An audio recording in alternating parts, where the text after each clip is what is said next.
বনি ইসরাইলের 3 লোক সফরে বেরিয়েছে, মরুভূমির সফর, মাঝখানে তুফান, কই যাবে, কই বাঁচবে, দৌড়াদৌড়ি শুরু। দৌড়াতে দৌড়াতে এক পাহাড়ের গুহার ভেতরে আশ্রয় নিয়েছে। বৃষ্টির পানির ঝাপটায় পাহাড়ের উপর থেকে বিশাল এক পাথরখণ্ড এসে পাহাড়ের গুহার মুখটা বন্ধ করে দিয়েছে। অন্ধকার, এরা পড়ছে বিপদে, হায় হায় বাঁচার জন্য ঢুকলাম, এখন দিই মরণ। একজন বলে, তোমাদের জীবনে কার কি ন্যাক আমল আছে, যেই ন্যাক আমলটা আল্লাহর ভয়ে করছিল ওইটার ওসিলা দিয়ে দোয়া করে দেখো কিছু হয় কিনা। আল্লাহ, আমার বাবা মা ছিল বৃদ্ধ বৃদ্ধা, আমি পেশায় রাখাল, সারাদিন ছাগল চড়িয়ে রাত্রিবেলা দুধ আনতাম।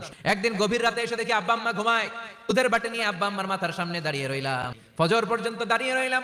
আব্বা আম্মা ঘুম থেকে উঠে দেখে তো আমার অবাক, কিরে বাবা দাঁড়িয়ে কেন? বললাম, প্রতিদিন দুধ খেয়ে ঘুমাও, আজকে আগে আগে ঘুমিয়েছো, দুধ খাও নাই, তোমাদেরকে আগে দিব বলে দাঁড়িয়ে রইলাম। আল্লাহর ডেকে বলে, আল্লাহ, ওই দিন সারা রাত দুধের বাটি নিয়ে মা বাবার শিওরে আমি দাঁড়িয়েছিলাম, ফজরের সময় আব্বা আম্মারে দুধ খাওয়ালাম, ওই দিনের এই কাজটা আমি দুনিয়ার কাউরে খুশি করার জন্য করি নাই, শুধুমাত্র তোমার খুশি ছাড়া। মুহূর্তের মধ্যে 1/3 বিশাল পাথর খণ্ডটা 1/3 ডান দিকে সরে যায়।